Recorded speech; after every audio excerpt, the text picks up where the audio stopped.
Hi, grade 12s. We are looking at analytical, mechanical 1, and we have 3 views of a two-way valve assembly and a detailed enlargement of the bush.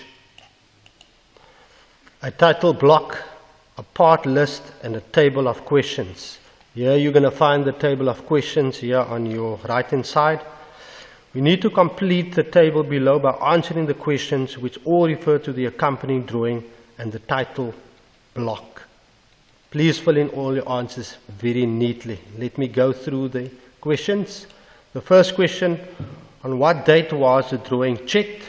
So we are going to go down right here where it's drawn, checked and approved. We find the answer here, checked by Sue, and the date is the 15th of the 11th. 2016. So our first answer is going to be that over there. Let's go to our second question. What material is used to manufacture the gland? So that's our second question which we have there. So we're going to go to the part list, which is right here, and we find that the gland there is made of nylon, and we go and we write in there nylon. What is the manufacturer's web address? And we find that answer right here, and www.v4a.co.za. As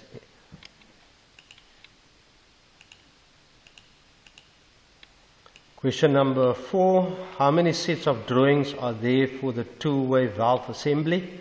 So we're going to go down to our title bar again, and it states here drawing set number 3 of 4, so there's a set of 4 and this is the third one out of the 4.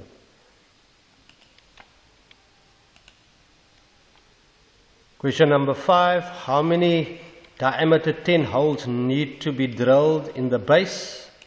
So we're going to go and scroll and find the answer. This is the base of your drawing here, basically the same base there. So if we scan right over across to this side, we will find that there are 6 holes of 10 millimeter diameter in this base that we have to draw there, and we are going to go over to the side and write in our answer block there 6. Question 6, give the complete title for view 1. So we're going to go to view 1. If you look at the views, you will find that there's view 1 here, there's view 2 there, view 3 over there, and this is basically just an enlargement. So if you look at this, this should be the top view because it's on top of your front view. So view 1 will be your front view, and this would be your left view as view 3. They want this view as view 1, and that answer is going to be your front view. But more specific, you will see that there is sectioning on the one side, so it's a half sectional front view, the other half remains unhatched. So we're going to go and write the half sectional front view. Question 7. Name the encircled drawing feature at A. So we're going to scroll down to A, and we find that A is right there pointing at that specific component there. It refers to this curved section here connecting with that piece over there, and that is going to be regarded as a curve of interpenetration as this penetrates that component there. So our answer on this side is going to be the curve of interpenetration.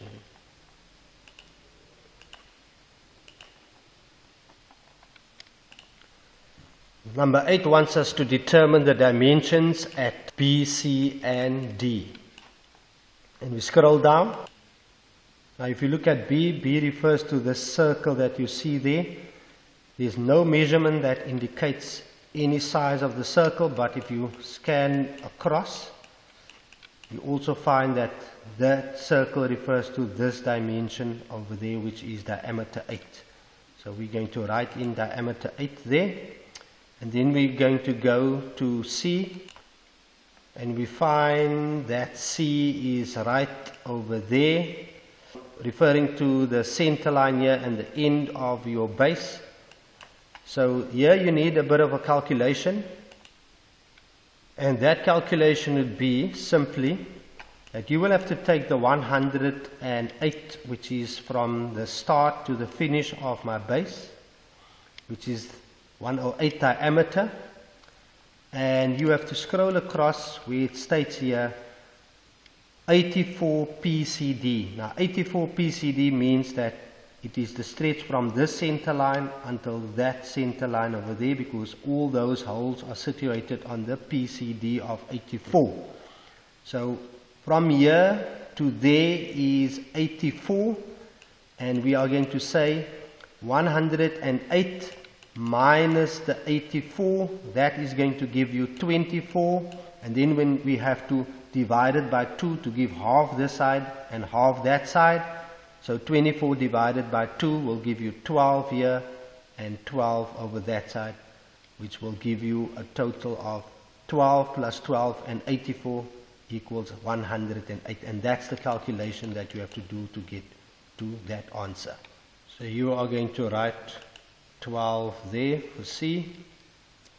Then we go up to D, and we will find that that is where D is. There's no dimensions given here, but what you need to understand that this enlarged component actually fits into this space over there. There you can see it. So what we need is this gap here where that rod or this shaft component is going to go through, and that shaft component is diameter 18, and that is the answer that we're going to have, diameter 18. Let's go to the next question.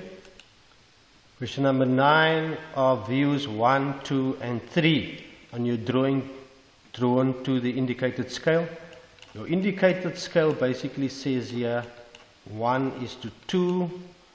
If this is a scale of 1:2, then every single dimension will be half, which basically means that if this is 10, that 10 in dimension, it will be 5 from here to there, which is half. And if you measure that, you will find that it's not the case. So the answer is no. It is not drawn to scale. Question number 10. Name the encircled feature at E. If you go to E right here, you will find that E refers to the double lines on the center line, and that basically tells you that this drawing is symmetrical, and that is the symbol of symmetry. And we are going to write our answer symmetry in there. The next question at number 11, what is the purpose of the revolve section at F?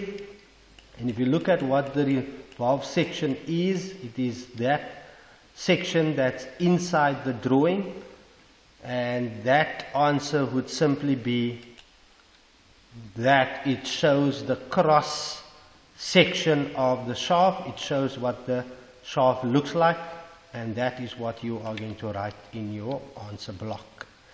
Let's go to the next question. Question number 12, what does the convention at G indicate? And we are going to scroll to G, and we find that G has on top of the shaft 2 boxes with diagonals inside, and that would simply mean that there is a square or a flat part on the round shaft, and that would be your answer, that there is a square on a shaft or a flat surface. Question number 13, how deep is the thread at H? So we are going to look at H. This is the thread we are referring to at H. So we need to find what the depth is. And if you scan, we will find that from here to here is basically an M56. and the threaded portion would be 4 millimeters, and that our answer, 4 millimeters. Number 14, why is the component at J filled in solid instead of hatching? If you look at J, refers to that little area over there. That is a specific type of material, and that is what your answer is going to be. It's a specific type of material. Number 15 requests of us to determine the total height of the entire assembly as it is here. So we need to calculate that. So if you look at this height from that top point till that point or bottom of the shaft there, you will find that it's 127.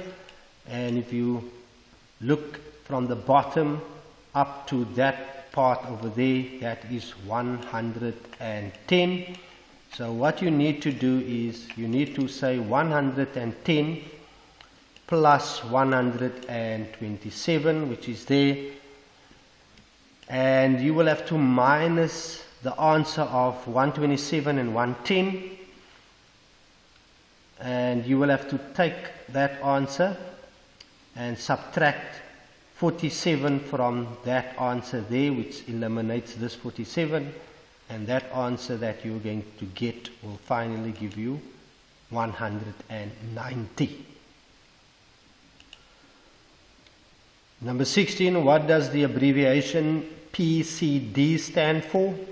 That's basically pitch, circle, diameter. Pitch, circle, diameter. Question number 17, how a valve assembly must be machined, and we're going to scroll down and find the machining components.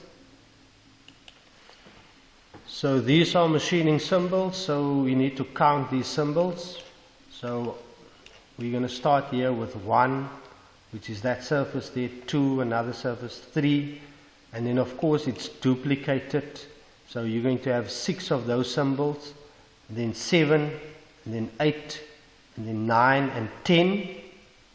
Only from this, as this is a half part of the drawing, then the remainder would come from this one, which is 11, and 1 right here at the bottom, which is 12. And 12 is going to be written in your answer block. Number 18, with reference to the tolerance, determine the minimum dimension of the shaft. So two things that we have to look at. The shaft is 18 diameter, and if we scroll down to our title bar, we will find that unless otherwise specified, tolerances on dimensions are plus minus 0,15. So 18 minus 0,15, and that is going to give you your answer of 17.85 would be your minimum. So if it was maximum, it would have been added the tolerance of 0.15. In this case, it required the minimum, so you have to minus that. Number 19, determine the across flat AF distance of the M56 nut, which we have here. So this part here is 56. From there to there, it is the opening. We need to determine the across flat, which is from this side to that side over there. And the basic rule is that you take the 65 and you times that by 1.5, and your answer is going to give you 84 millimeters. Number 20, what surface treatment must be applied to the M56 nut after milling? So we refer to this section over here of the nut, and the treatment which must be applied to the nut 56, and that is going to be chromium plated. So we will write in our title bar there, chromium plated. And then question 21, in the space below, in answer 21, which is that specific area over here, you need to draw in freehand the symbol for the projection system used. And that answer is going to be right here, where you have the two concentric circles, and you have the small part here for the inside circle, and the big part here on the side for the bigger circle, and the two adjoining lines. And it must be freehand to be able to give you the extra half a mark. And that concludes the analytical mechanical 1.